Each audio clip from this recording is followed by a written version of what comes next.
Hey everybody, it's Aldo Gandhi, and I just want to let you know really quickly that our swag shop is reopened. DeepDishTees.com is where you go, and that's tees with T-E-E-S. Clever name, guys. They're the new home of our merchandise. You can get t-shirts, you can get caps, you can get coffee mugs, you can get hoodies, you can get all sorts of good stuff, and you'll help out the bar room with the purchase. So head over to DeepDishTees.com. Some may find the following disturbing. Discretion is advised.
Here we go. Welcome to the Barfly Tailgate Show. You already know it's live. It's done by Barflies, for Barflies, and all the other Bears fans out there. 4-game losing streak. You know, we're just fucking snowballing down this hill. And I mean, keep your hands and legs inside the cart at all times, or you might find your ass on the IR. That's basically how we are right now. Like, shit, the fucking wheels fell off, man. We ain't even on a fucking hill. We're just fucking, we're done. Like, just wheels fell off. Who knows? Maybe we'll see something out of some players, you know, for that we want to keep around for future years. But this fucking this ship is fucking sunk, man. Welcome to the Barfly Tailgate Show. Let me introduce a couple of the boys here. Let's start this thing off with the bearded Bears fan, Mr. Aaron Current. What up, AC? What's going on, fellas? Took my son to his first Kentucky game yesterday. We had a good time. Kentucky played New Mexico State, just a little cupcake before they get ready for Louisville next week. And they took care of business. The offense was clicking. I think they won like 56-16. So that was good to see. But my biggest thing was I wanted to make sure Scotty had a good time because I plan on adding him to my season tickets next year. So I don't want to pay for his season ticket and then he sit there and I swear he went to eat. I don't know if y'all follow me on Facebook or anything, but this kid, we had Kona Ice before we got in the stadium. And then we get in the stadium, he's like, I want a hot dog. I was like, you know what? I want a hot dog too. So we got a hot dog and a drink. Then it was almost halftime. I was like, let's go beat this halftime crowd. He was like, I want some popcorn. I mean, this kid ate everything, some cotton candy, man. he went for the food, but we had a good time. Cats pulled it out, you know, so it was a good time all around. Oh yeah, man, that's fucking food and drinks inside that bitch are gonna cost you more than the ticket is half the time. Yeah, it's all right. Hey, but if you let the kids start tailgating, you know what I'm saying? He was excited about tailgate. There you go. go. We when we got there, see, I don't have a parking pass this year, but I won one yesterday from a radio show I listened to. And nice. So I got a parking pass and it kicked off at noon, so we didn't get up there too early. But he was like, man, it smells good out here. What's all this about? And I was like, yeah, people come out here, they cook, they toss football around, you know, you meet people and build relationships, mostly with people that sit around you and stuff. And he was pretty excited about that. So I think I'm going to have to get me a parking pass next year too. Hell yeah. He's going to cost daddy some money, but as long as he's happy, I'm good with that. Yeah, absolutely. All right, next we got Mr. Ryan Badgley, Badge of Honor, Badge.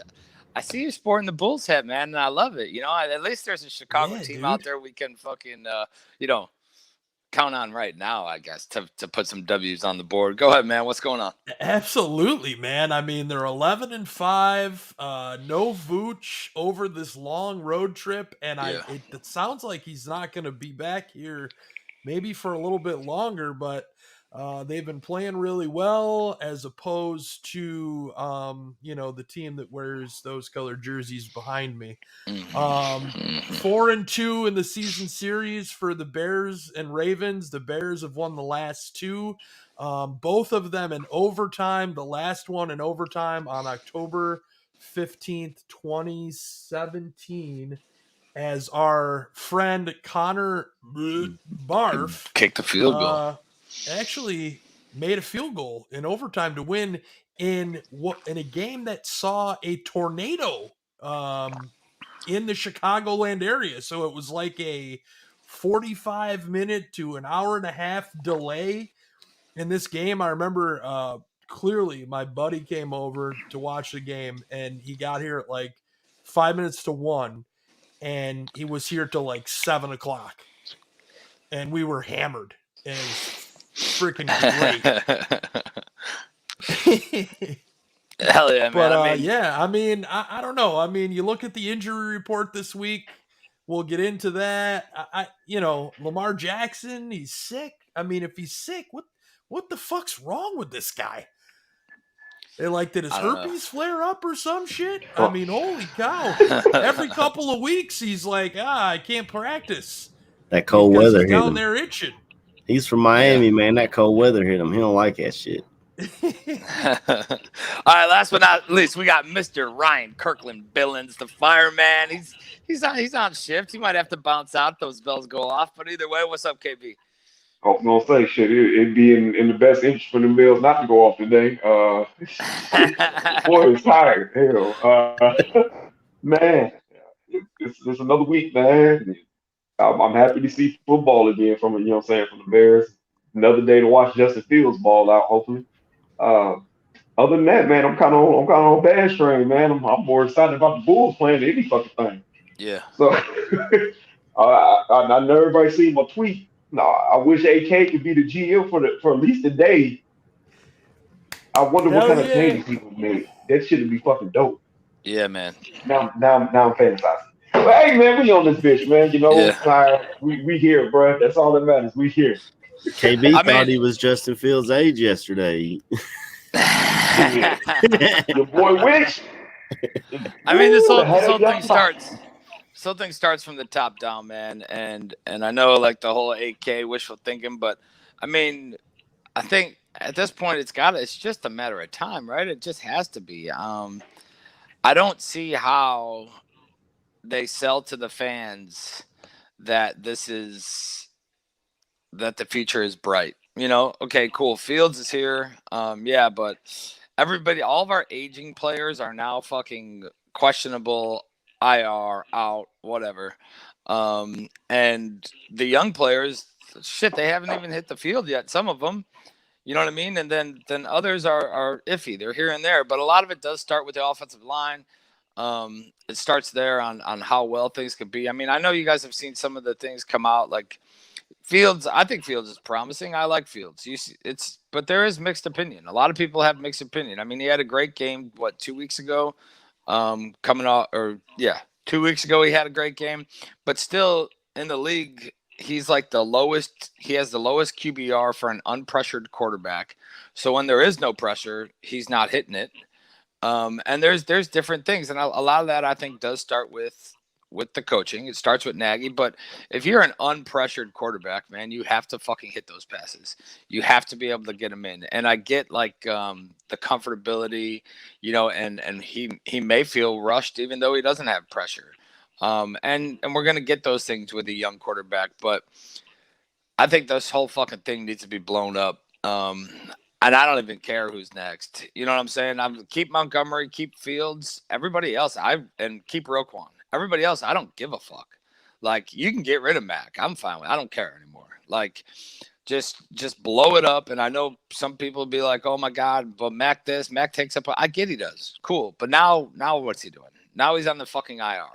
And it's a shitty event, right? It's something that you're not going to guess it's going to happen. But I don't know, man. I think I'm just so damn aggravated with the fucking organization that I don't even care anymore. Blow the whole fucking thing up and let's go. Dude, that's where I'm at, Bobby, and I'm sorry to jump in here, but I said it to you guys in the chat. AC, you were talking about what jerseys and this and that, and my reply to that was, I will not support anyone where money funnels to the Bears organization at this point in time.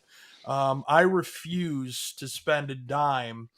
As you look at the wall behind me and see that I've probably spent more money than I've ever made in my You life spent on the a few ship behind dimes. me, but I refuse to spend any money on this team right now. And I love Justin Fields. I won't buy his jersey because that money will go to this organization.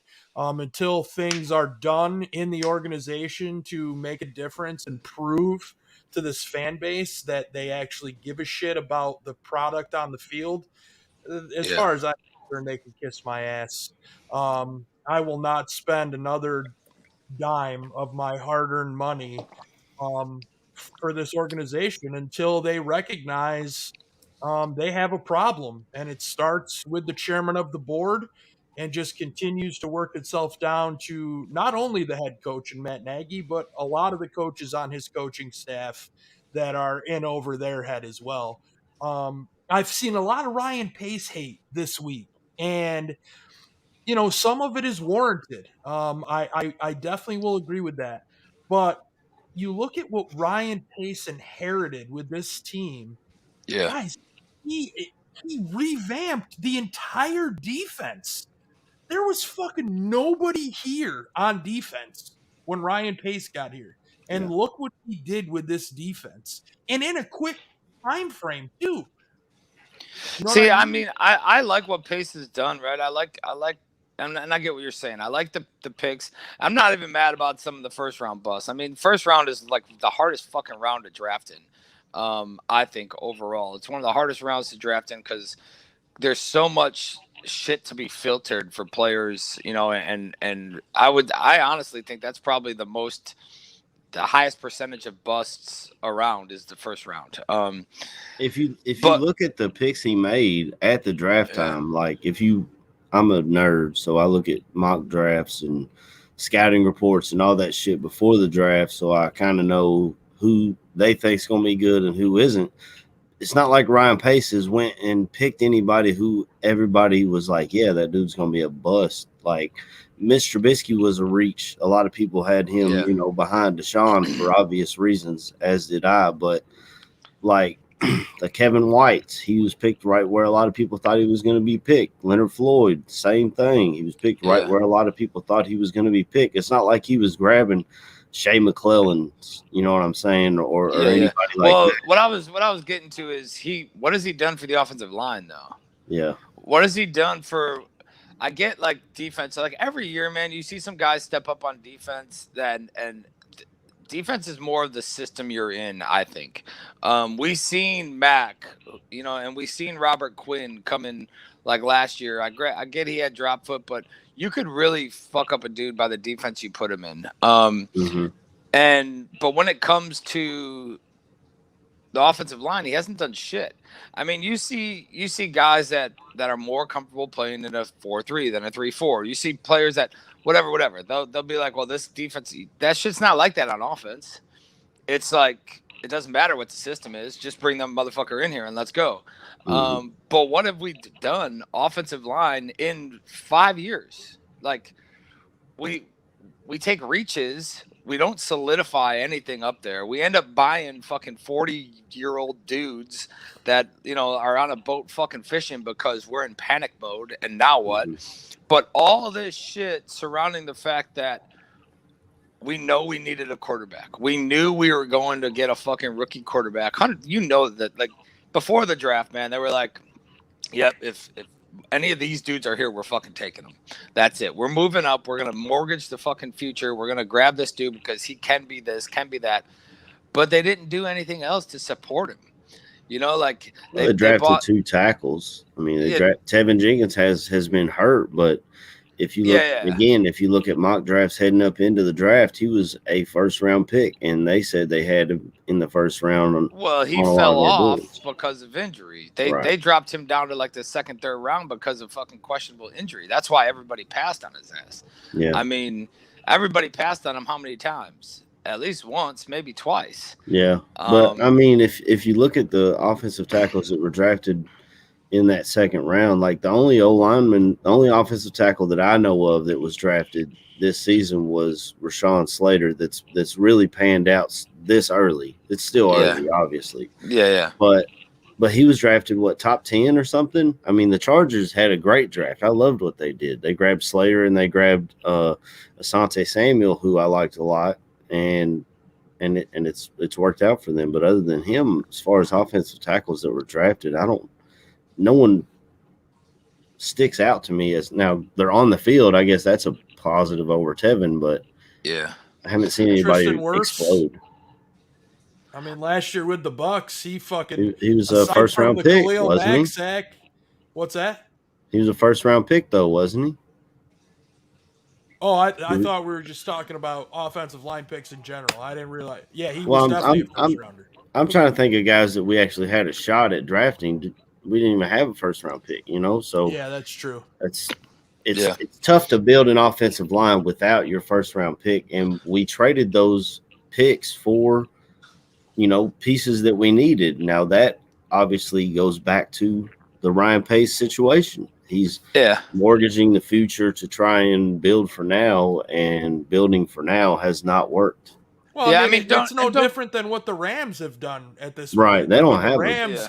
They have thrown every first, second, third, fourth round draft pick over the last 3 years at everyone. Why? Because they want a Super Bowl right now. I mean, but is it going to work out? Who knows? Yeah, and don't get me wrong. I just think that we have failed on the offensive line side. But then, like, to kind of wrap up that piece on Nagy and not Nagy, on Pace and whatever, I think a lot of being a GM is having confidence in what your coaching staff's suggestions are and decisions and whatever. And if you sit down in the war room pre-draft or whatever, and they're like, hey, we're like offensive line. How are you guys looking? Oh, we're looking fucking great. I mean, we got a lot of promising guys, this and that. I don't think that we need to spend first round talent, whatever, on an offensive lineman. And then whatever, this guy, how you look? And then collectively, they're like, this is the position of need. And I don't know where offensive line from the coaching staff fell out on that chart. You know what I mean? So Pace could be could be taking the suggestion of his team, of the people that fucking, tell him what they need, whatever. He could be taking that suggestion, and their fucking judge of talent is just horrible. Or they're like, yeah, these guys are really great, but then these injuries happen, and this happens, that happens, and now we're left sitting here like, oh fuck, what do we do now? With how I feel on that, because I'm not gonna say I feel 1,000% opposite of what you're saying. I understand what you're saying, but on the same tip, man, I'm looking at the fact that you had Charles Leno. You felt he was going to be at least a mainstay at left tackle. I mean, he wasn't an all-star. He wasn't that complete fixture, but he was serviceable. Yeah. You went out and you got Bobby Massey, who you thought was going to be pretty much hand for hand what you got with Charles Leno. I don't think they ever thought he was going to be some type of superstar, but like I said, same equal footing as Charles Leno. You got somebody that's stable, big body, he can do the job. They drafted James Daniels. They drafted Cody Whitehair. You know what I'm saying? You hit on a couple guys, and then we also had Kyle Long at that time, which they thought he was going to have a little bit more longevity than what he did. Do I think that they poured as many assets as that they should? No. I do believe that Pace looked at it and said, we have the pieces to have at least an average old line in front of whoever the hell we put out there. Yeah. And then people just started getting hurt and the shit fell apart. So on that aspect of it, I don't feel that Pace has done 1,000% shitty job of trying to construct the O-line. Folks got hurt. People didn't. Then the people that we thought were performers didn't perform. That's how you get stuck with paying Bobby Massey when he's not on the roster, or Charles Leno when he's not on the roster. For 2 more You fucking know, years. Yeah. you So know what I'm saying? let me throw this out to you guys right now, right? So here's my question, right? So if you could take, looking to next year, who are the offensive linemen, regardless of contract situation, regardless of anything? Is there an offensive lineman in the room, which obviously there is, but you have these same guys next year? What does your offensive line look like, KB? My offensive line right now, next year, I am. This is just me. I would probably put Bourne at left tackle, and I will put Tevin Jenkins at right tackle. James Daniels and Cody Whitehair are going to be my interior linemen, and whoever the fuck I can bring in, whether it be through the draft or it be if you get lucky on the free agent market. There's going to be a new center. Like right now, I don't know if the center for this team is on this roster.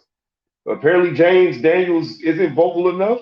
Cody Whitehair has a funky ass snapping fucking motion. Okay, that's fine. Leave them two at guards. Find the center. You have your 2 young studs. See what the fuck you got. That's why I'm a proponent of Tevin Jenkins getting on the fucking field as soon as he can. Yeah. So, Bourne at left tackle, Jenkins probably at right tackle. Daniels, Whitehair, pick or free agent. Yeah. That's my line. Yeah. I'm right there with you, KB, on that. And actually, I was listening to Olin Kreutz.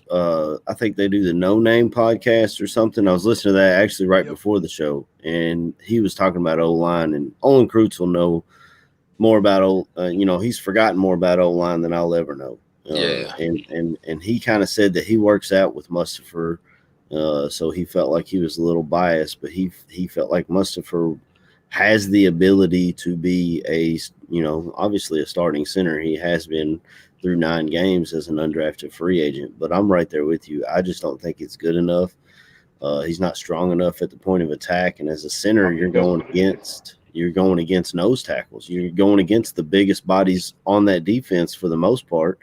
And you just got to be stronger, man. And I just don't see it there. And there are some draft picks that can be made, and with a center, you don't even have to grab a first round center or a second round center. You can find those guys, later in the draft. Fucking Robbie. Thanks, Robbie. I appreciate it, man. Damn, what's it called? So if I'm not responding to y'all in the chat, I'm on my phone today. I'm not on a computer. So I literally would have to do this the whole time and and be like flipping around and shit. So I'm not really in the chat, but the ones that I spot when they pop up will definitely, comment. I'm sure Badge and the guys will fucking throw their comments in on other stuff. I'll definitely go shout out everybody that's been saying, "Hey, Ryan's always working hard." Man, I love y'all for that. He's like, because I'm definitely fooling the rest of you motherfuckers. Just don't fall asleep in that comfy chair today, KB. Oh, I'm definitely going to sleep after this shit. But yeah, dude. So what to kind of put a bow on the offensive line? I think we're all kind of with KB. I think the rest of it. I think a lot of this plays into where does Tevin Jenkins fit?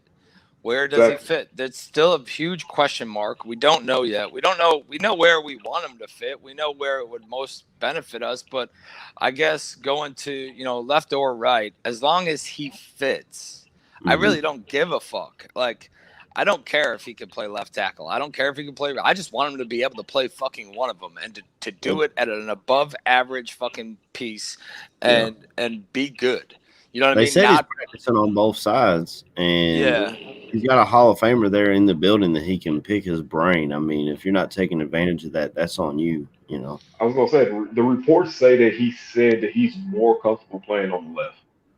Yeah, because he said that's how he finished out his whatever. But I honestly think just because he finished out at left, I don't know how many games it was, but whatever. Just because he finished out at left tackle, and that I think it's going to be a wake-up call when he sees the level of athleticism that he's going up against now.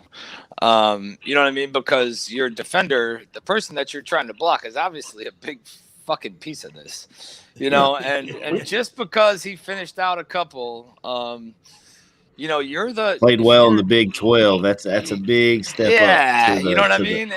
the Miles Garrett's of the league. And I don't want to shit on the dude, like whatever, like you knew you had back problems and you're pulling a fucking golf cart up a hill. You're pretty stupid to begin with. And right? You know what I mean? And like if he can play left and he comes in as a lockdown left and he's great, then cool. What bothers me is the fucking whole revolving door offensive line, the musical chairs. Like, oh, fuck it. Well, that guy got beat 3 times last week. Let's throw this guy over there and fucking move him to that side. Like, bring in Latavius Simmons, who hasn't taken a snap in practice all week, and stick him in the right tackle. Speaking of right tackle, Larry Borum, I am over the moon with him. Yeah, I love Borum. Let me give you guys what my thoughts are. I know I asked the question, but I actually didn't get to give you mine. So, Badge, what are your thoughts on this offensive line? Yeah, thank you, Bobby. No problem. So, in all honesty, though, I look at this line right now, and the one problem I see is Sam Mustipher. Now, yes, we're running the ball well. You just saw Ravi put it in the chat. We are running the ball well. But what I would like to see is I would like to see I'm with KB and moving Borum to left tackle. Then at left guard, I would put Cody Whitehair. James Daniels would then be my center. Alex Bars would be my right guard, and Tevin Jenkins would be my right tackle. Now, hopefully, when the time comes, Jenkins and Borum maybe, could be swapped. But at this point now in the season, I would remove Sam Mustipher, move James Daniels over, and put Alex Bars at right guard. Personally speaking, granted, he's had a lot of reps at tackle, but we saw what he did over the last couple seasons at guard, and he was very solid there. And the fact that he is not being utilized right now in this situation, Can I interject with this real quick? Because the one thing that people, just glance over or forget, Alex Bars was supposed to be at best a second round quality guard. He blew his knee out. That's why he became an undrafted free agent. He was looked at. They didn't say he was as good as my man that went over and played for the Colts. What's Quentin Nelson? Quentin Nelson. He wasn't Quentin Nelson, but they said that he was just as angry as a Quentin Nelson, and he has the body size. He's 6'5", 300 plus pounds. Sam Mustipher is like 6'2". I'm sorry, you move Daniels over. Alex Bars would be my guard right now. And who knows? Like I said, you play people that have talent. If he is good, you extend him, and then you see what you have. I mean, he was undrafted, right? Undrafted free agent. He did really well last year. Once the things got solidified, once the line got solidified, I thought he played great, especially for an undrafted free agent. I do agree with you though. Like when you have that lower extremity or whatever, that's a lot of fucking weight to put on there. You got some 200-pound fucking beast mode motherfucker coming at you, damn Leroy Jenkins, and he's trying to fucking blow through the wall, and that's a lot of pressure to put and a lot of weight to keep on it. And let's not forget, like, that field is fucking shit. So however you're trying to dig in and hold isn't the best for it either. But I mean, I guess there's some promise, right? There's some people there, and who knows, man? Like, you can't rotate out the fucking leader every year and expect them to solidify a piece either. That's what fucked Lovey. He was always shuffling that O line and never got it right. Now I feel like now we have better pieces than we had then because he had Jamarcus Webb at left tackle, and boy, we all remember that. That shit was not pretty. So let me ask you something, and I know it's kind of going off of this, but I just remembered it. I asked one of my buddies like probably a year or so ago, does Chicago have a quarterback problem, or does Chicago have an offensive line problem? With all the talk that there's never been a great quarterback, whatever. Is it a quarterback problem or is it an offensive line problem? I think it's an offensive line problem. I think it's yes. Well, no, I'm changing my tune. think about the quarterbacks you've had here, with the exception of Jay Cutler and Sid Mhm. Walker. Oh, okay. Yeah, If we're not talking about Jay, then What- it was a quarterback problem. Yeah. Well, What- I mean, Jay was here, but you can't really say with the exception. Jay was here for a long fucking time. Very true. Was the You know what I offensive mean? line ever But really but good for Jay? I mean, he's the record holder in a lot of the quarterback statistics, so that's kind of why I say don't count him. But aside from him, Luckman, I mean, everybody else never amounted to what you thought they were going to be. Mhm. You know, I mean, aside from 06, Rex Grossman. You know, that Stop it. season, I mean, Grossman, yeah, he threw a lot of picks, but he actually had an okay year, and then he shit down his leg in the Super Bowl. So it is what it is. But to me, I change. I say quarterback problem, but I also think offensive line is a problem as well. Yeah, I think second that's that. right. AC went with a yes. You are correct. Yeah, He's like, fuck if it, we take let's Jay sprinkle Cutler out some of the fucking equation. coaching on top and call that bitch a day. Yeah, yeah. But Well, I just I'm saw always that Cutler actually was Matt Stafford in a Bears jersey. So Matt's that's me. not. Cutler was Aaron Rodgers without a Super Bowl ring. I mean, other than Rodgers doesn't turn the ball over as much, but the way he acted, the way he was with teammates, some guys loved him, some guys freaking hated him. In the media, Yeah.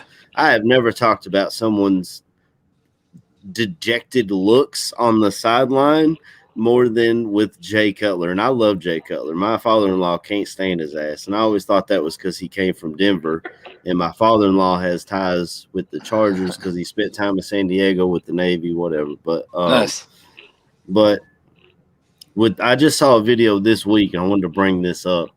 This week was the week that Jay Cutler broke his thumb against the Chargers and ruined that season that started out so well.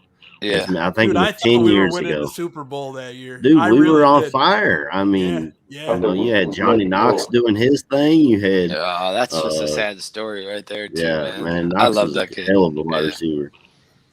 Yeah. All right, let's run into this game a little bit. Let's get into this game. I think we're just kind of. I mean, Are we last playing week the we had game the today? bye. Shit. Yeah, you know. forgot. So coming up against, I want to say what 6-3. I think they're 6-3. Yeah, their record's opposite of ours. Yeah, 6-3 Ravens. The So Ravens there's they've shit down their leg a couple times. I mean, they lost to Miami last week. The problem is they don't do it 2 weeks in a row. And normally after they have a dismal performance, Lamar Jackson comes out the next game and fucking Hall of Fame statuses that bitch and fucking goes crazy.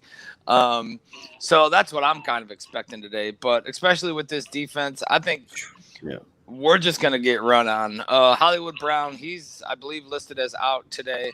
Mhm. So I mean, we have guys out, right? And then I think the big question mark on this game is Lamar Jackson currently, unless something updated, is he's a game time decision with his illness. It's the same one he had last week. He had a couple days off in practice this week. Supposedly it's not COVID. It's not the flu. It's just an illness. So I don't know.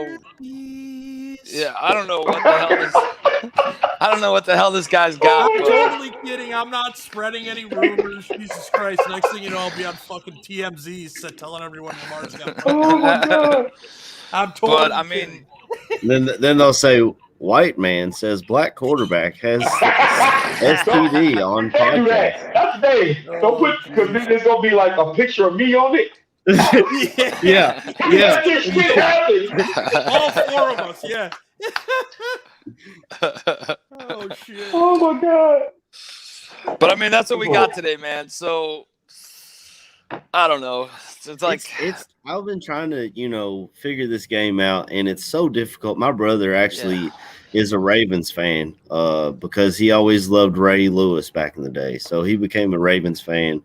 And even he's like, man, it's week to week with this team. Like they needed a 66-yard field goal to beat the Lions. The Vikings took them down to the wire, and then you see them get their asses whipped by Miami, but then they that they beat the Chiefs, who apparently aren't as good as we thought, or maybe they are. I have no fucking clue. That's another team that I don't know if they're good or bad.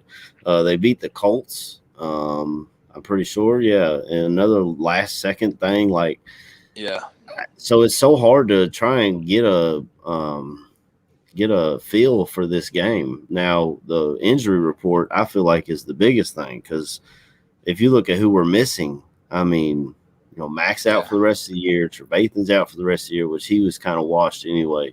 I love you, Danny T, but it's over, bro.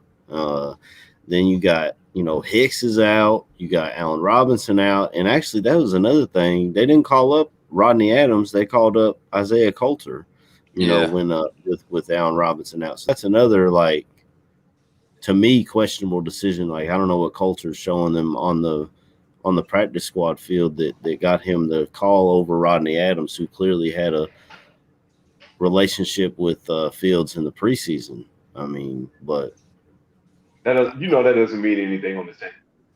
Yeah. Your quarterback developed, connection with somebody. That don't mean shit. Yeah. The problem is they develop a relationship after practice, but nobody's around. And fucking nobody's there to see it. And whatever. I don't even know if that's a problem. I'm just fucking shooting from the hip. But no, you're right, AC. There's a lot of dudes out today. There's a lot of guys coming up. I mean, Allen Robinson is, I think, doubtful still.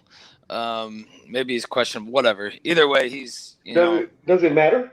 I don't know. I'm just being honest. It doesn't matter. So the last couple of weeks, we did kind of see him get a little more involved, right? There was he had a couple catches that were called back due to penalties. He had, there was a few that I feel like they're trying to get him involved, right? But I mean, dude, it can't be all Mooney. You know what I mean? And that's kind of how it's been. It's been all fucking Mooney. And I honestly don't think that they've been looking at them besides 2 weeks ago, right? I don't think that they've been looking at A-Rob a lot.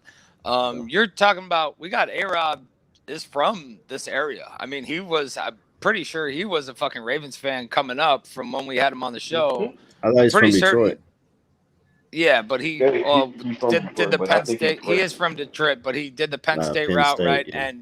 And I don't know why there was something about him and the Ravens that were like linked together. But they always need a wide receiver, and Allen Robinson was the dude that they thought would fit in that offense, that we could have benefited from trading him there, and they could have benefited from having him there. But we didn't make the moves. We didn't make any moves at the trade deadline. We just said, let's just run it back. Yeah, continue with what we got going. What good moves were there to make, guys? Well, it all depends on what the offers were. Yeah, we don't know what the offers were, but you had to get You're something. talking about our guys getting traded, or us going after people to? I'm talking about our guys getting traded. We should have been sellers. Oh, okay. We should have been sellers. It's like I said, a few weeks before the trade deadline, when I asked about, us blowing the team up, did it not come true? Did it not look like we should have sold off everything that we felt was a fucking asset to try to get picks to do something? Because you have the piece in Fields. You build around him. We have no picks to build around this man. But you're going to have to look to the fucking free agency pool and pray to God that we have enough fucking money. You're going to have to let people go. People have to leave. Allen Robinson might not. I'm at pretty much at 80% that he's gone. Yeah, he's gone. You say 100. He's gone. Yeah. Akeem Hicks is most likely gone. Yep. Those are two big cap hits right there. Danny T is most likely going to be gone. Yep. You start looking at some of these big name players. All right. Now we get to the meat and bones of things. Who the fuck do we bring in? Jimmy Graham's going to be gone. Yeah.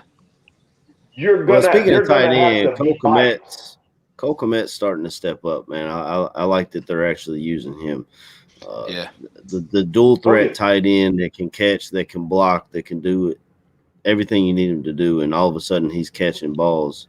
I really like his progress as a tight end. Yeah, I think he showed a lot, and I think it was Monday night, that over the middle play. It's the middle of the field. There was three people. Finally we hit a fucking seam route. You know what I mean? But I think the Kmet of before, and maybe it's just me, and maybe those plays stand out, right? And maybe he doesn't do this a lot, but it always seemed like he was kind of hesitant to stretch out in the middle of the field. Had those alligator arms. To get extended and get that fucking ball in. And I feel like, now he's kind of just, or maybe it was just that play, who fucking knows, right? But there was always that worry of, that either drop or like it's thrown over his head. Well, yeah, this motherfucker didn't even have his elbows by his ears. You know what I mean? His elbows were resting on his tits. That's why I was thrown over his head. Like, he's like this, instead of fucking stretching this thing out. And I like how Komet's coming around. I do. I still think I'm still a believer that Jimmy Graham, keeping him here this year was fine. Maybe could have sold him before the trade deadline, of course. But I think keeping him here this year was fine. I think Jesse James does everything that Jimmy Graham can do. I don't see why we had Jimmy Graham, and we could have kept a guy like Kyle Fuller.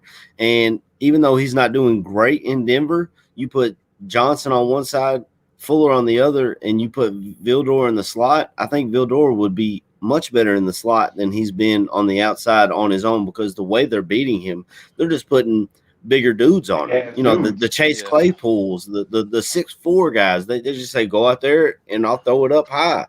Like, and a lot of your slot receivers are short, shifty dudes. So I feel like Vildor was better in the slot. We could have kept Kyle Fuller and let Jimmy Graham walk. I mean, he's had 2 catches, I think, 3 catches this whole season. So he's making he's a high last game. Okay? He's making $3 million a catch. So I mean, I think even the Fuller thing. Kyle Fuller has amounted to shit. He lost his job in Denver. I mean, there's no guarantees that if Fuller stays here, he's worth a shit here. We could Fuller be price losing... tag was too much. The Fuller price tag was way too fucking much, and I think that's one of the main reasons. I'm looking at it now, it's like, well, it kind of worked out for us. We're not paying him to suck. You applaud the organization on the Fuller fucking cut. What they were gonna pay him, what he's done this year. This dude was fucking benched, and he might still be benched, but he was benched for 2-3 games. And the paycheck that he was getting from us, this is one of the pace moves that, although people might have been pissed off, and now that Vildor kind of is getting beat up out there, people are in the same camp of, well, if we kept Fuller, motherfucker, Fuller's price tag was a lot, and we weren't paying.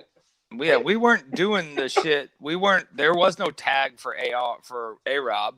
Granted, A-Rob didn't tag, might not have worked out either, but there was no tag for A-Rob. And if you were to keep Fuller and get rid of A-Rob and had Justin Fields out there right now, not knowing what him and A-Rob would be like, there'd be so many more complaints coming and going after the organization for setting him up for failure, instead of, well, it would have been, if we had Allen Robinson, Justin Fields would be fucking great. You know what I mean? And there was just the whole conversation would have changed again.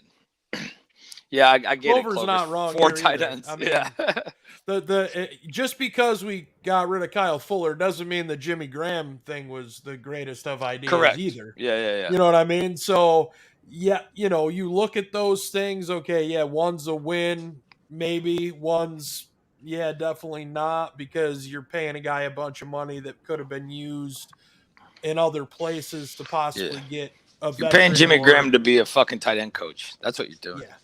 Yep, exactly. And they did the same thing with Zach Miller the year after he got hurt, which was great. I wish they would have kept him on the staff, because I really feel like he would have been somebody Cole Kmet would have great sounding board for Kmet. Oh man. Yeah. And I mean, now we're at the depleted linebacker core. So we'll hop off tight end. Let's go back to the defensive side of this depleting linebacker core. We got Robert Quinn has stepped up this year, but last year he went through injuries and was playing well below average. And we see the guy that we replaced him with went out and got double-digit sacks, right? Roquan has been Roquan. I don't think there's anything to complain about there. I think Roquan's a beast, and Roquan, if nothing else, tries to do everything. If he's not voted into the Pro Bowl this year, it's a fucking tragedy. If any of you guys listening, you can go to NFL.com right now and you can start voting for the Pro Bowl. We need to get guys like Roquan and I would say even Jalen Johnson into the Pro Bowl, because what else do they have to look forward to? Yeah. And I mean, then we brought in Bruce Irvin last week. I think he's practice squad still. Obviously, he's got some shit to go through, but brought in Irvin he's and playing today. I thought. I thought it was practice squad. Maybe I think not. Maybe I just saw his name in an article. Well, with the COVID rules, they can pull up a guy from practice squad like right before kickoff, can't they, or something like that? So we'll just see how. Maybe they stuck him there just to see where he's at physically, and maybe if he does play, they're just gonna put him in on 3rd and long and say go hit the quarterback. They're not gonna have him studying the playbook or dropping. I actually think they moved up to Darius Mack. This is what I saw. Oh yeah, that might be what I saw. So, hey, who knows? I'm over here looking at comments, but like I said, hold on. There we go. But I mean, what are your thoughts on the? Is this one of the biggest places where we? Well, I think the first thing is you got to re-sign Roquan. That's number one, because to me, you look at contracts coming up or that are needing to be done. Roquan Smith should be number one on that list. We said it about A-Rob. We believe he's gone. We believe Hicks is gone. Roquan's got to get locked up because he just continues to ascend. That to me is the number one priority. Now from there, you look at that linebacker position, and I'll stay in the middle linebacker spot. Well, Alec Ogletree, the guy wasn't even playing football until he came and visited fucking Robert Quinn. Yeah. And the Bears were like, hey, you want to try out? And he was like, all right. Well, he has contributed, much more than Danny Trevathan on the season, but Danny Trevathan also has spent time on injured reserve, which is where he is now. So Trevathan, his contract is up. He's gone. Yeah. Christian Jones, I think, was a 2-year deal. You have him there. And then Joel Iyiegbuniwe. To me, there isn't one of those guys that's here on this roster next year, maybe with the exception of Christian Jones because he signed a 2-year deal. So to me, you're either making a free agent signing at that spot or you're drafting the next available player. So Christian Jones may be your other starter with the next person waiting in the wings. You look at outside, obviously Mack and Quinn contract-wise are here for the next couple years. But behind them, it's Trevis Gibson. Bruce Irvin is now here. I don't know whether he plays. Obviously, Khalil Mack done for the season. And then behind, I'm blanking on who's behind.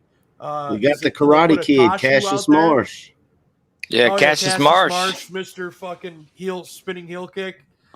Hey, I don't give a fuck. I like that shit. That shit was impressive.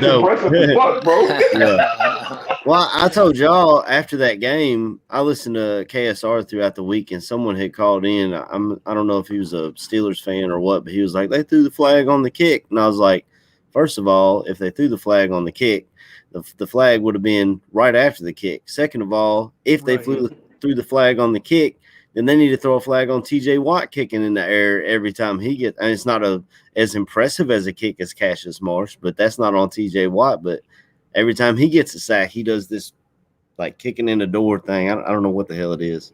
Yeah, but to me, that's more taunting than any fucking thing else. Gesturing toward the sideline or posturing. How did they say it was? To me, no matter where it is. I mean, if you make a play and you get up and you're fucking become Ryu from fucking Street Fighter. Like that to me. If anything, that's fucking taunting because you got up. Yeah, you walked away from the guy, but how do you know? Maybe you hurt the guy's feelings. Why aren't we taking feelings into consideration in the bullshit, NFL now? Man. It is such bullshit. Did he shed a tear? Throw a flag. Did it? Okay, let's move on. And by the way, I'm gonna hip check this motherfucker as he's going off the fucking field. Are you kidding? If I see Tony Corrente again as a Bears referee, I'm just gonna chalk it up as a loss before kickoff. Yeah, dude. Because it's such horse shit. And I hate going back, but fuck, man. we had over 100 yards of penalty yards, and some of those were deserved, but some of those were absolute horse shit. And the Steelers had like 40 yards or something. And when the NFL comes out and quietly says, "We're sorry, we missed over several calls against the Bears in that game." Right. Dial 1-800-R-BAG. Yeah. 1-888-R-BAG. Yeah, it actually here at Kentucky we've seen it. When we played Tennessee, they missed a face mask. Will Levis went off on the ref. My coach, Mark Stoops, who apparently LSU's calling. Please don't answer those calls, Mark Stoops. Stay right here. But anyway, he goes out on the field to let the ref know this is horse shit. You missed a fucking face mask on a third down that was blatant. And they threw the 15-yard penalty on Mark Stoops. So it's a 30-yard difference. We ended up with 4th and 24, which we got, by the way. But still, it was horse shit. After the game, or maybe it was the next day on his press conference, Mark Stoops just said, yeah, I'm not going to send anything in to the league about our referees because it doesn't seem to be doing anything. Like, he has apparently complained about refereeing, and they don't give a shit. Like, they're just like you said, KB, call 1-800-OR-BAD. Suck it up. You take this L. I thought that was 1-800-MIX-A-LOT. I must have got it wrong. That's to kick that's to kick those nasty thoughts, Badge. See, Yeah. see there's a difference. Shit. That's My the bad. wrong number. Kick those nasty dogs. Hey! Shit. That was some good stuff, man. So, I mean, you look at, what do you think, AC? I mean, what's your... I see a Bobby titty for a second. Yeah, that's my bad. I thought Bobby was ready to be back. And then we saw his titty. Nipple. It happens. You got to do weird shit when somebody's kicking them nasty thoughts. You know what I'm saying? Oh, shit. That's good, man. Shit. All right, where are we at? What we got? Baby got back. Push I up. don't remember. Badge was about to ask a question. Yeah, We're off the I rails. derailed It's Sunday morning. That's You know what? You know it's gonna be. It's gonna What are you be saying? A good time right now to do some promotion here on the network. Damn, So, I thought Carrie was getting freaky for a minute. That Mix-a-Lot shit. And then she's saying Hit something with in the bed. I was about to be like, hit with the- yo, hit with the I'm out. He's working. The arch in the back, baby. Little in the middle, but you got Okay, one's yeah. back. Oh, Holy shit. shit! Yeah, this really went off the rails. So we'll be back.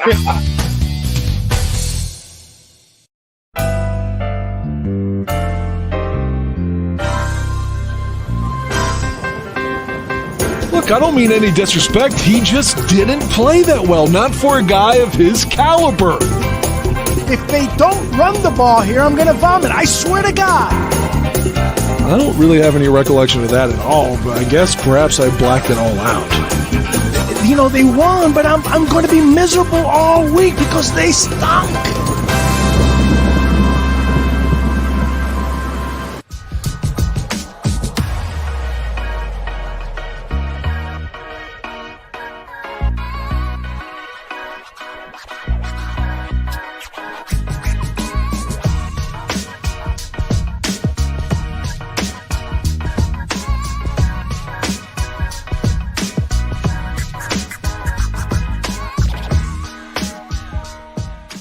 The Barroom Network presents two fired up Bears fans. They are ready to rumble on the Bear Debate.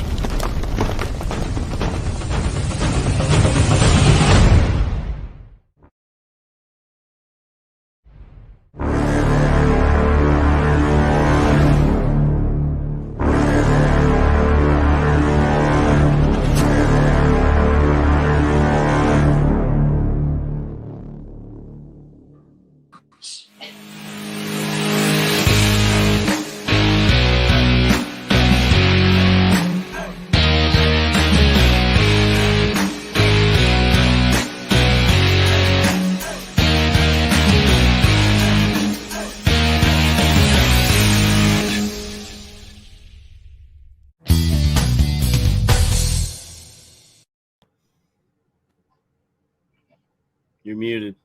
You're muted, Bash. Yeah, I was just being stupid. I was He was practicing practicing. radio. So, we were talking about linebackers is where we were before we went off the rails there. So, I can't remember who was up, but that's what we were talking about. AC.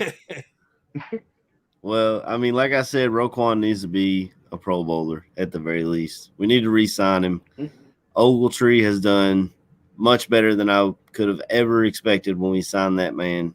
But that is a place that needs to be upgraded, is the depth at inside linebacker. And it's a place, honestly, where you would look at the draft. But we, again, don't have the picks. That's another reason why we should have been sellers at the trade deadline. Because, I mean, like I said last week, you look at Georgia's defense, they are freaking loaded at all three levels, and you can grab one of those guys. And you know Pace has a relationship down there in Georgia, obviously. If you look at his draft picks, you got Roquan, you had Leonard Floyd. So obviously he has some sort of relationship there in Georgia, or he trusts his scout that covers Georgia a lot.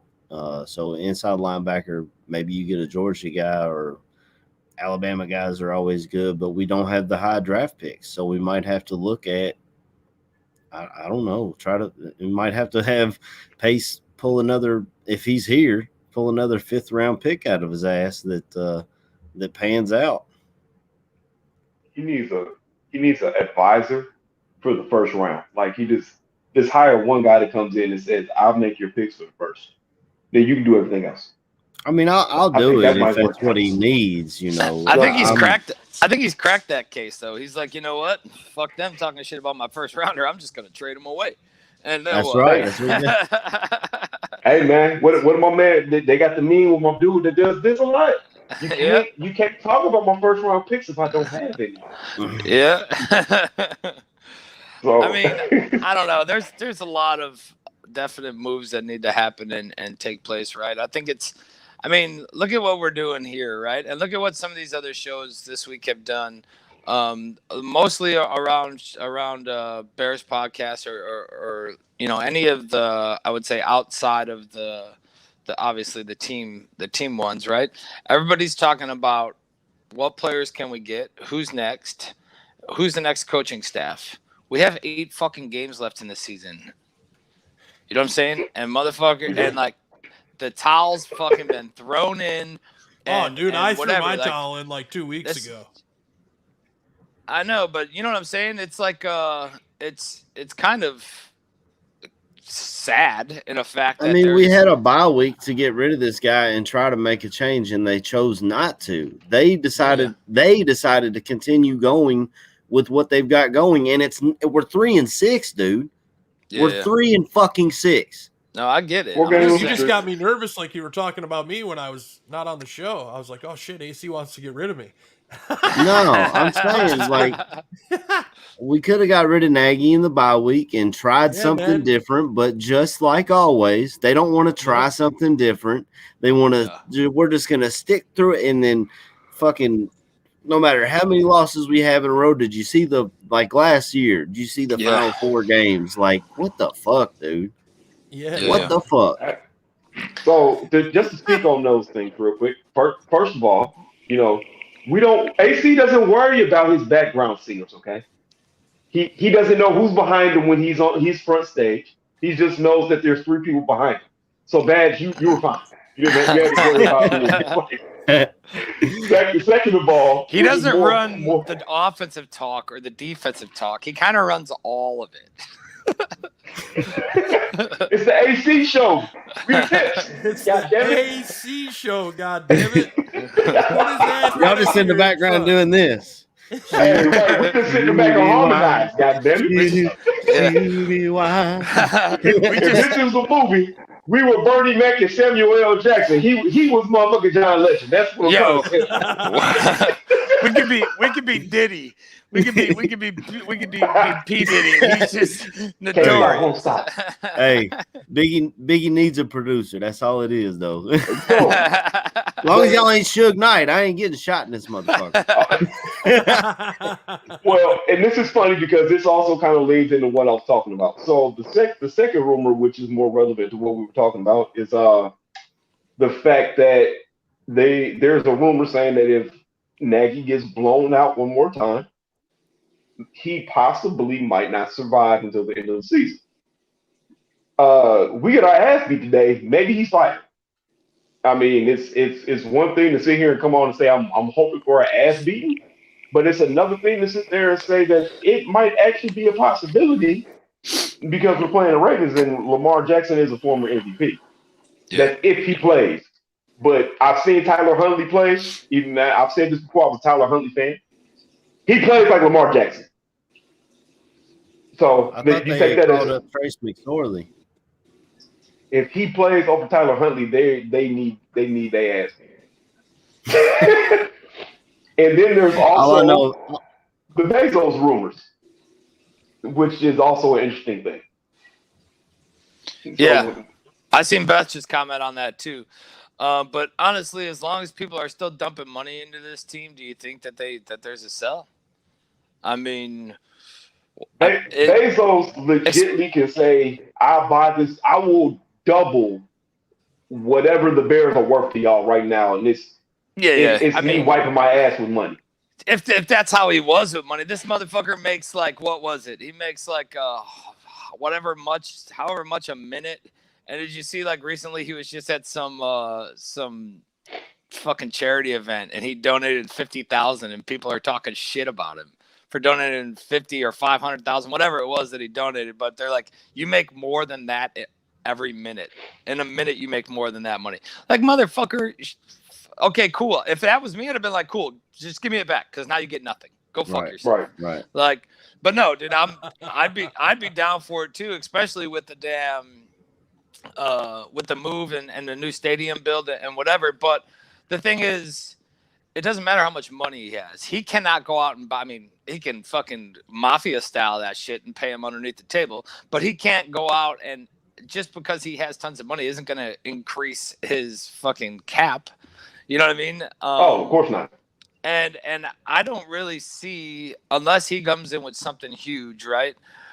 If there's this whole move in place and there's this whole, not in place, but if they're talking about doing the move, whatever, you know how much more money that's going to bring in for the organization and for the family. Maybe it is a good time to sell, but I'm just saying, like, you know, you don't sell when you're at your low. You sell when you're at your high. Get the fucking stadium built, start packing in people, and then get an extra fucking however many millions of dollars because of the stadium and all that shit. That could be true. You know what I'm saying? Yeah. Just sell. One of my most famous quotes. I was gonna say one of my most famous quotes from a movie: "If it don't make dollars, it don't make sense." It makes sense to Jeff Bezos. You buy the Bears. Move them to Arlington. He can build a stadium that would shit on the Cowboys stadium. Dude, they'd have a fucking rocket ship there to go to space and shit. Yeah. You can go to space during halftime. But just a quick trip. Needed to get a beer. You would have your Amazon Stadium or whatever the fuck it would be. It'd be fucking ridiculous, and then it's in one of the top 5 markets in the U.S. Yeah. I mean, I'm down. I don't. Like I said, I'm down for everybody to leave. I don't fucking care. Keep Fields, keep Mac, or keep Fields, keep Roquan, and honestly, there's nobody else that I won't think about getting rid of. Everybody else is on the. Everybody else not. I love Mooney, but I'd even get rid of him too. If he was on the, if somebody came in and said, hey, we'll give you a fucking 2 seconds for fucking Mooney or a first and a second for, I'm fucking sad. You know what I'm saying? Like, there's nobody that I think is untouchable outside of Fields and Roquan. Everybody else, if the price is right, I'm fucking selling them. And that's just where I'm at with the team, man. There's something in the, and maybe it's from the organization side, maybe it's from the ownership side, but there's something in this place that is like, it's mediocrity. and that's where we're gonna be. We're gonna be mediocre, and if we get lucky a couple games, cool. Then be certain to drop the ones that we're supposed to fucking win, so we can ensure that we're just fucking mediocre again. And it's how this organization has been for years, and nothing is. It's like the expectations are so fucking low, or like we're just on a treadmill in this place, and it's just how it is, man. And there's no like, what's the fire? The fire. Look at the things that we put fire into in the offseason. This year it was Fields, right? It was without this dude ever taking a fucking NFL snap, he's the fucking saving grace, and that was the fire going into the offseason. You know what I mean? And then. Or going into the season, and there's just so much shit I think that we put stock into, and honestly, I'm at the point now where I'll fucking sell it all. Well, Robbie just said paying Montgomery would be stupid. I don't know. A lot of people think that he's a running back. Khalil Herbert. Herbert's damn Montgomery good, was gone but for 4 weeks, and look what Khalil Herbert did. I mean, he's a 6th-round draft pick. That's the way a lot of organizations look at running backs now. Yeah, it's the most underrated position in all of NFL, man. The guy will touch the fucking ball sometimes more than passes are thrown. He'll garner more yards throughout the season than almost everybody else on that offensive side when it comes to receiving and rushing. And their running backs are shit on. It's like that throughout the whole league, man. You're not going to see Henry's showing you down in Tennessee. He's out, and they're still winning ball games, against big opponents. So when I first read that, Robbie, I was like, "Well, how would we not pay money?" But the more now y'all have turned me around. You're right. Turn hold on. I get it. Go ahead. Didn't allow me to interject. Oh, send it. I'm sorry. I'm paying D-Mo. If I can keep him and Khalil Herbert, that's a dynamic combination. If one of them gets hurt, I don't lose a step. Agreed, the person who I would look at trading, because you've already paid him, would be Tariq. Mm-hmm. I love Tariq. He's a fun player to watch, but he's also very expensive, and he hasn't been on the field. You're going to get like a conditional 7th-round pick next year for Cohen. You're not going to get, which I think has got to be part of the reason why they didn't do it. Yeah. You know what I'm saying? I'm looking for the cap relief. If I can trade Tariq to a team right now who would love to have that man, Kansas City. Yeah. You could probably get them to bite on the mid-round pick. You clear up that space. You have the money you can pay. I just think for running backs, man, the market is. Oh, it's the truth. The market is always bad for them. It sucks. But like I said, we're $2 whores. Yeah. You can fuck us, and then you can keep us moving. Yeah. And that's just kind of how it is, and unfortunately, like that's just how it is in the league. And granted, there's favorite running backs that are gonna get moved and whatever. I'm down with keeping Monty if the price is right. I like him. I'm just saying he's not untouchable. Depending on what he wants on a contract, that's the fucking make or break right there. You either slam the table or you don't. Yeah. And honestly, I think, and we'll get your guys and if you're in the chat, their perspective too. I think wide receivers are becoming replaceable. I don't see a lot of wide receivers that I mean, there's maybe 4 or 5 in the league, but wide receivers that aren't replaceable. A lot of these guys, like that whole running back kind of mentality is bleeding over into wide receivers.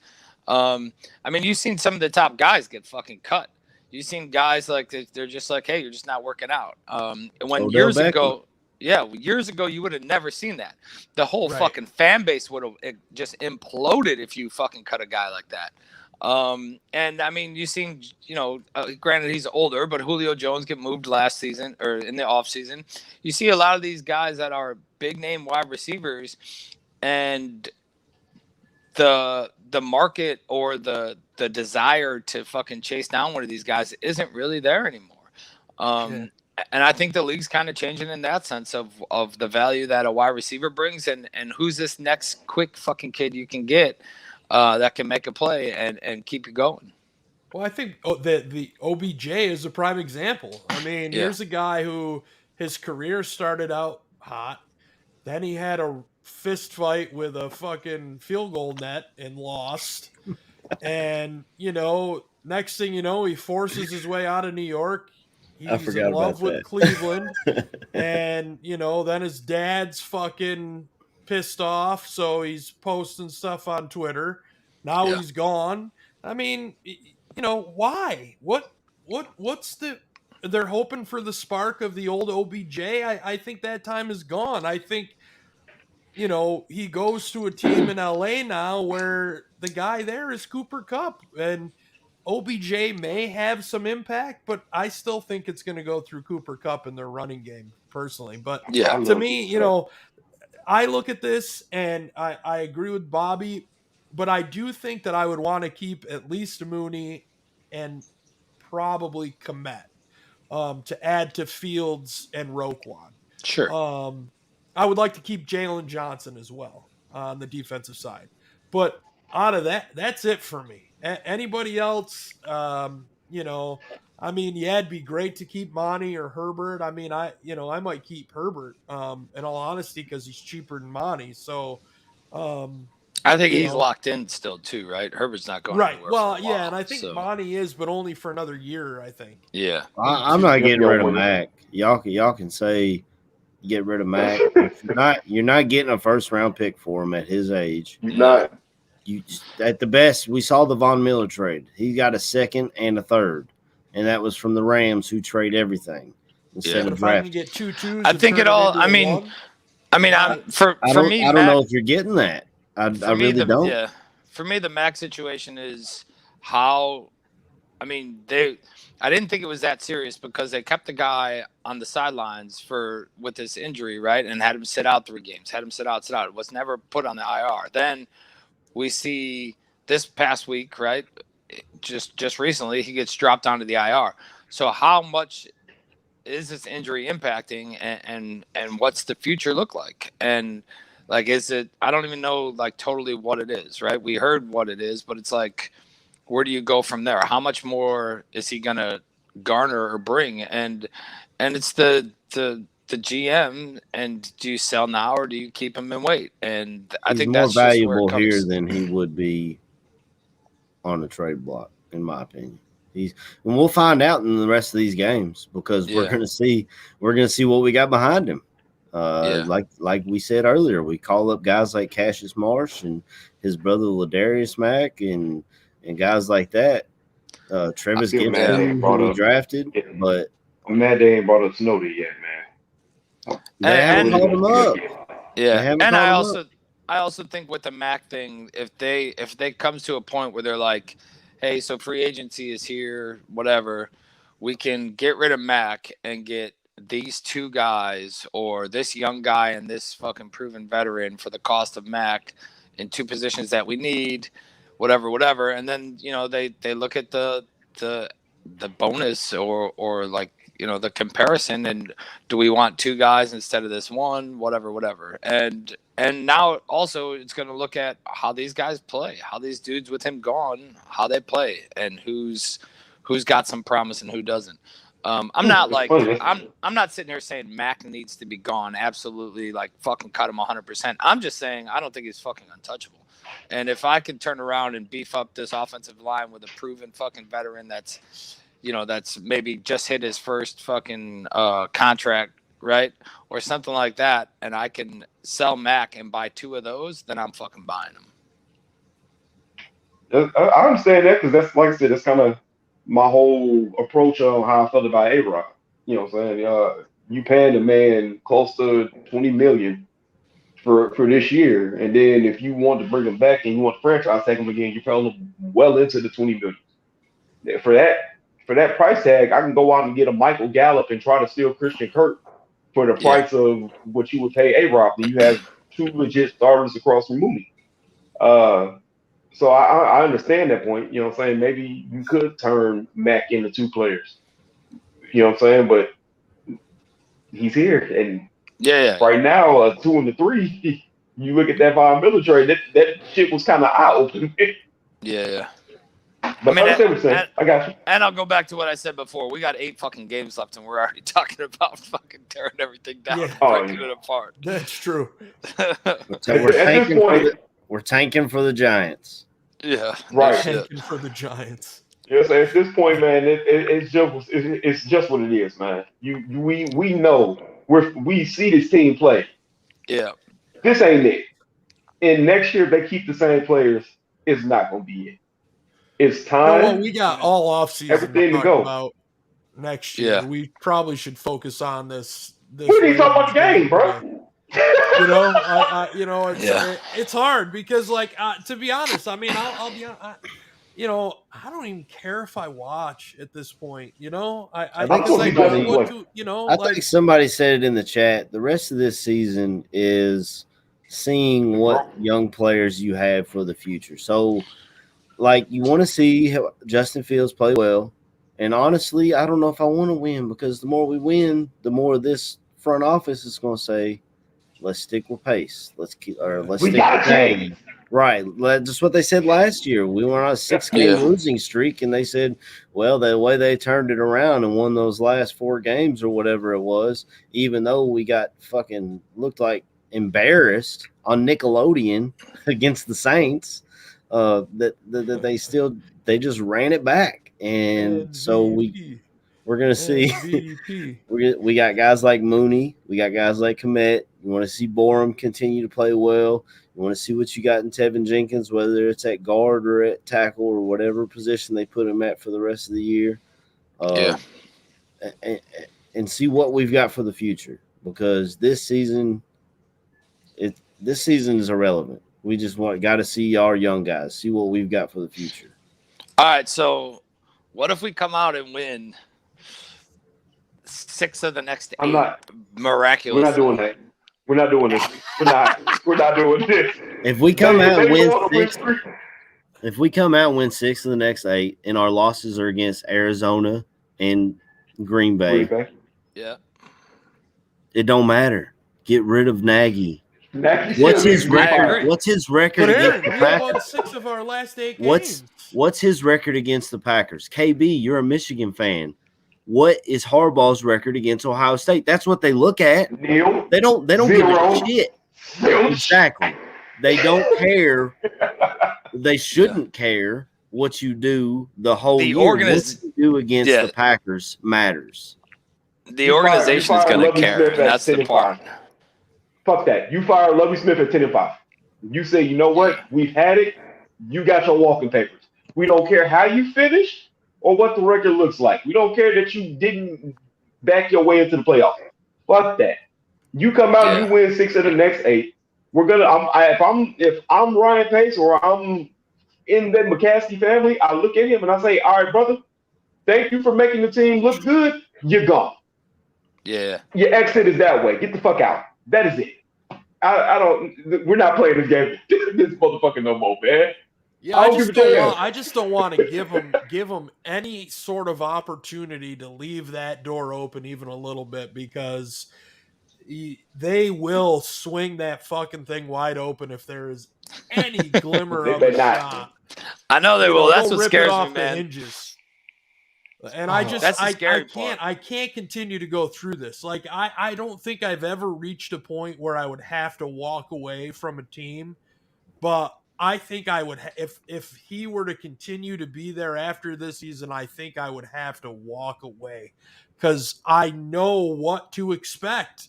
I mean, we've seen it. There's 4 years of it on tape that you can go back and watch. If you have an NFL Game Pass membership, you can watch the shit show unfold right before your eyes for 4 years.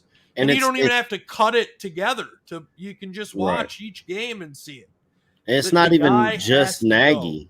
Like, look at the Andy Reid coaching tree. Doug Peterson went to Philly, won a Super Bowl with a great offensive line. They let him go because his shit was not working. The same thing's happening here with Nagy. And this is trickling down. Eric Bieniemy now can't get a job because other league front office guys are like, the system's not working. You'd be better off grabbing a quarterback coach from Sean McVay. Look, that's what Cincinnati did. Their head coach was a quarterback coach under Sean McVay, Oh, and don't forget kind Matt of falling LaFleur. apart. But Don't forget Matt LaFleur. He was a buddy of the right, old McVay too. right. You stop in LA and have tea with Sean McVay, you get a head coaching job. That's the way it works. Pretty much. But and a big thing about this game today is Greg Roman on the other side. You want to talk about future head coaching positions? They talked about this on Hogan Johns, and the Ravens reporter was kind of, I mean, he didn't shit on the guy, but he kind of shit on the guy. He was like, this dude is, yeah, you're gonna have a good running game with him as a head coach, but that's about it, and we've already got that. Lamar Jackson is that team's leading rusher. I mean, that's because literally they just had the, oh my God, you touched me and I'm hurt in the running back room. Like, you dropped all the way down. They had to bring up my man from the practice squad. And he came out his first game and he looked halfway decent. Like, it was legit. Shit. Can you run? Can we give you a ball and you go up the field? Yeah, I can. Okay, you're hired. We're going to need you at the running back position. So, I mean, shit, Lamar Jackson ain't got no choice but to lead the team in rushing when everybody gets hurt. I mean, who do they have at running back today? Because, Lev Bell got cut, didn't he? He got cut again. He was on the team. Yeah, they pulled in Le'Veon Bell. Yeah, and I mean, we'll find out at 1 o'clock because that motherfucker's gonna get 100 yards on the ground probably. But who's saying? I mean, I don't even know who they've got. That's what I'm saying. Like, things are bad, right? Things are bad for the Bears when you're looking for a defense in your fantasy football league, and you see the Bears defense sitting not on a team during fantasy football season. It's like the last year Mel Tucker was the defensive coordinator here. Yeah, they ain't that bad now. I mean, they're not that bad, but I'm just using it as a reference point because it's pretty sad when your defense, which is what your franchise is known for, isn't used in fantasy. My biggest concern today is Mark Andrews. I'm not sure what we're gonna do to stop him. The guy is, I mean, he's big, he's fast, he makes all the catches. He's like Gronk. He's like Rob Gronkowski. The way he just goes up and does his thing. And Lamar Jackson, he can get it to him. Now, if Lamar's sick, then you got your backup. Who's the safety blanket for a quarterback? We've heard it for 3 decades. It's your tight end. And Mark Andrews is that. And I don't know who we've got. If Eddie Jackson can't go, which he hasn't been great anyway, then you've got a Tease Tabor trying to cover him. Garbage. I mean, I don't know why they don't discard DeAndre Houston Carson. Yeah, because they're using him in the dime packages. They put him at strong safety, but we need to blitz. Is he hurt? He's back today. Yeah, he got called up for 3 weeks. I was gonna say, because to me, if you want to remedy the safety position, DHC doesn't seem like a bad, option. And then you get Deion Bush. I mean, this is what you drafted both of these motherfuckers in the same draft for. Seems like you got a strong safety, you got a free safety. But if he's been hurt, then that's understandable. I can understand why he ain't playing. We got a blitz today. That needs to be the plan. If anyone watched the Miami game.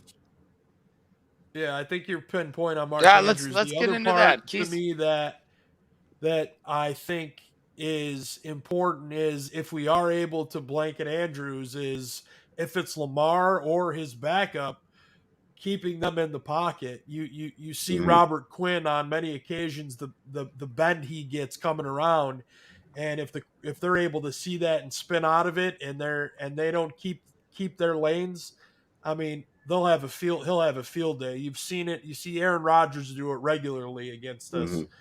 You've seen other mobile quarterbacks do it. So that and Mark Andrews to me for the Ravens are the things that make me the most nervous. And like Bobby said, if they do use the run game, no Akeem Hicks, We're not sure who's going to be at linebacker yet, other than Roquan. It might be a tough day defensively for the Yeah. Bears. Yeah. Yeah, I mean, is there But- any way that this game gets to a shootout?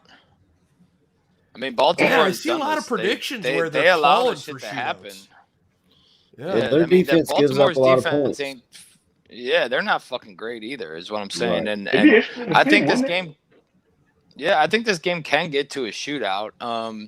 I just think if we bottle, like, you're definitely going to need to bottle them up. I mean, with everybody that we have out, I think they're going to definitely go after that running game. I mean, they're missing Brown, so Hollywood's out. Who do they have? They have Bateman, right? And Andrews Bateman's are hurt. going to be their Or top is he two. back?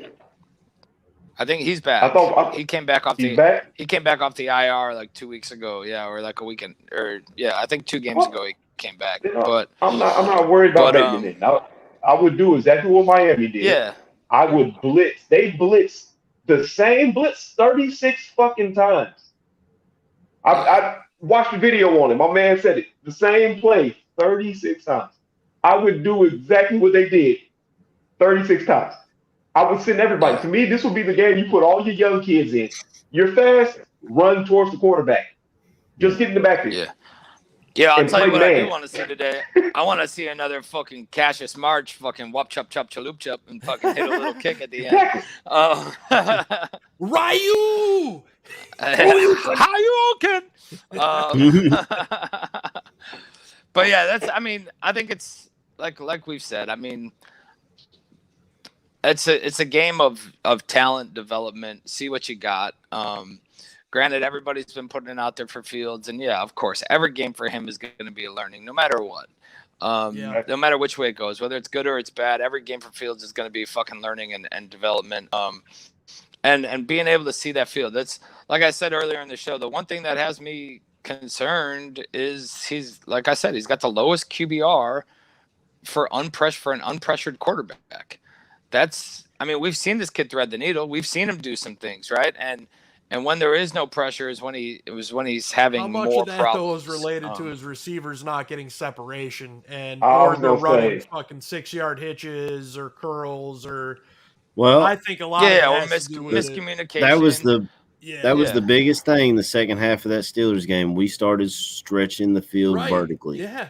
And we hadn't Yeah. seen that since Nagy got here. I don't know if that's a laser thing, but Yeah. whatever it was, that shit worked, and that shit will work today if he's got time. Yeah. As far as the Somebody said Ravens, that we there's talked more about their routes. defense. Go ahead. We talked about the Ravens defense. They've got Humphrey, who's a hell of a corner, but other than that, they're kind of beat up too and inconsistent. They do have a good pass They're not rush, a good but defense. Yeah. Yeah, this they're not a this good isn't defense. your And dad's Ravens defense. yeah, I mean, there's either way. I just think that it's, I want to see some of these younger kids go or come up and do their thing, and want to see a good game out of Monty. I think defensive side, Vildor could get back on his horse today. He's been getting beat up. I wouldn't mind seeing like not a comeback game for him, but I got to give props to Duke Shelley, man, because he's been playing a lot better. Yeah. Mm-hmm. You know, I mean, he had a rough go of it to start the season, man, but you can tell he's been working his butt off. Yeah. And, he's played pretty decent, over the last couple weeks here. Yeah, you ain't really heard his name being said as much. It really has been, oh my God, the Bears don't have a second corner. So yeah, you are right. He's been doing the damn thing at the nickel. So well, KB hit the nail on the head. Oh, what do you want? You want to get into? Yeah, you want to get into game predictions? Yeah, why not? Game predictions. It is Mr. Ryan Kirkland Billings. Give me your game prediction and give me a standout player for today. I have no fucking idea. That's why I'm asking. Everybody else is out. God damn it! Listen, what I would love to see a shootout. I would love to see, because that means we put up points. I would love to see a shootout, and that means that Justin Fields is probably balling the hell out.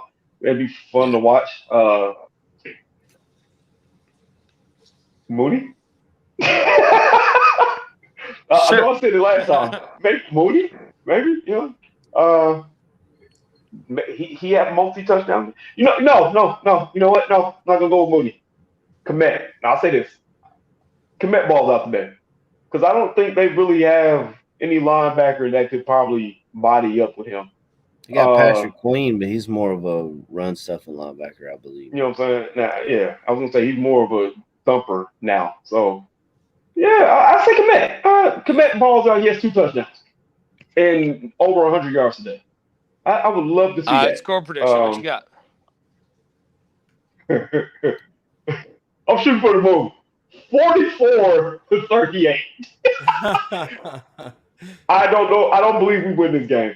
I'm just at this point. I'm burned by this. Jesus. It's like having sex with Uh, random women. You just throwing your nuts out on the table and playing craps. So, Ravens win this game 44-38. Wow. Y'all just hit shots. 44-38. I don't know if there's man? a delay or what. I'm waiting on Bobby to say who's next, and it's just like silence. Yeah, I think I Bobby did. froze. Oh. No, he's moving. Is he froze again? Oh, this bastard is gone. God damn You're it. up, AC. Am I back now?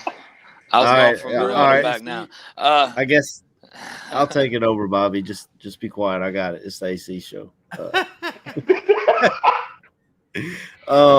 Man, this is a tough. Like I said, this is a tough one for me because we don't know what Ravens are going to show up.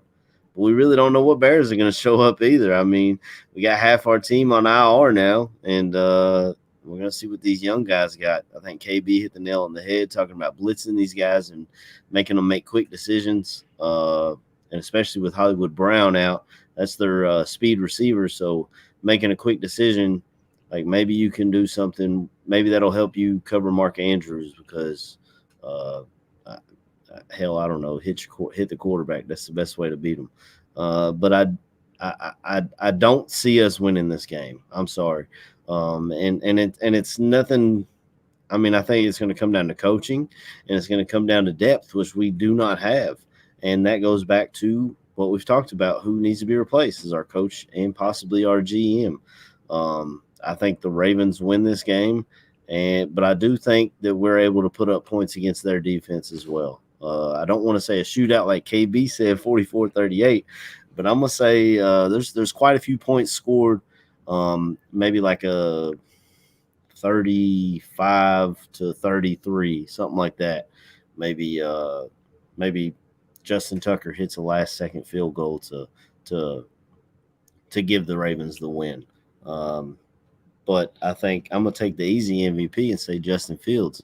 I think he's going to move the ball around. He's going to be able to get out of the pocket and run a little bit. And we're starting to see these young receivers and receiving options play well and make catches that they need to make to help their quarterback out. And Bill Lazor is getting better at calling plays to help his quarterback out. So I think we come up just short, but I think we see what we want to see as Bears fans. Young guys stepping in and playing well, but we still lose, and that's one more step closer to Nagy being out the door.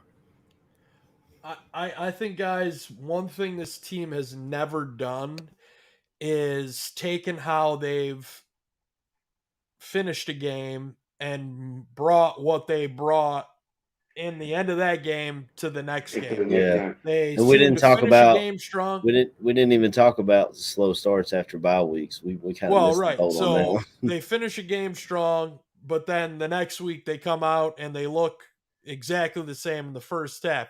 AC, you just mentioned it. Coming out of buys, they're 0 for their last 8, 9, 10, 12, 14, 18, 20. Who gives a fuck? They're 0 for their last whatever coming out of the bye, and they've gotten their fucking asses stomped the last 3. So, I totally understand why everybody isn't sold on these guys coming out and, winning a game today. I think the expectations of them scoring over 30 points are shocking to me because they haven't done it yet. And I don't think it's going to continue today. I do believe that the Ravens, with Lamar Jackson, if he's playing, easily score more than 30 points, and I believe they will score 41. Unfortunately, I think the Bears will only make it to 17. And it's Matt Nagy. It's a Matt Nagy led team after a bye. Nothing. What's going to change? The guy's going to be fired at the end of the season. Why? Your whole entire defense is gone. Um, we don't know yet about A-Rob if he's going to play. We know Damian Williams is out. To me, I just until Nagy's gone, guys, don't expect me to pick a victory. Sorry, Well, but if the report that I KB just talked about earlier is correct, then by your thing, yeah. then he'll be gone this week. Yeah, I think he should be. I think if they go out and they get beat like I think, immediately Matt Nagy should let him have his post game press conference and then send him on his way. Announce it Monday if you want, and put Mike Pettin in charge as the temporary head coach, or Chris Tabor. And then, for me, the Bears' most valuable player again would probably be Justin Fields. But I'm actually going to switch it up, and I'm going to give it to the guy that I talked about a little bit ago, Duke Shelley. I think Duke will be the guy on the defense today that has a good game. I'm going to give him a pick. His first one as a pro. He was close last week to 1, or 2 weeks ago to 1. And I think it's finally going to happen for him this week. That'd be cool. But it's hard, to have hope. Hope for what? Until the coach is replaced and there's a new regime that's doing something that's not being done now. I don't have hope. I'm sorry. Bad sounds like one of those down on his luck characters in the movie. Just could you spare Dude, shillings, sir? my phone's probably going to die here in a second, but let me get this in quick. So, look, I'm going to go with Vildor. I'm going to say Vildor shuts down defensive today. I'm going to give Vildor a pick. A couple good tackles on Lamar trying to roll outside if that's what he's doing or if he's even playing. On the offensive side of the ball, I don't know, man. I mean, I'd like to see Fields obviously have a good day, but I was trying to think of it's probably going to be like a Jesse James day. When it should be a Komet day, Jesse James is going to probably be the one walking away with 2 fucking touchdowns.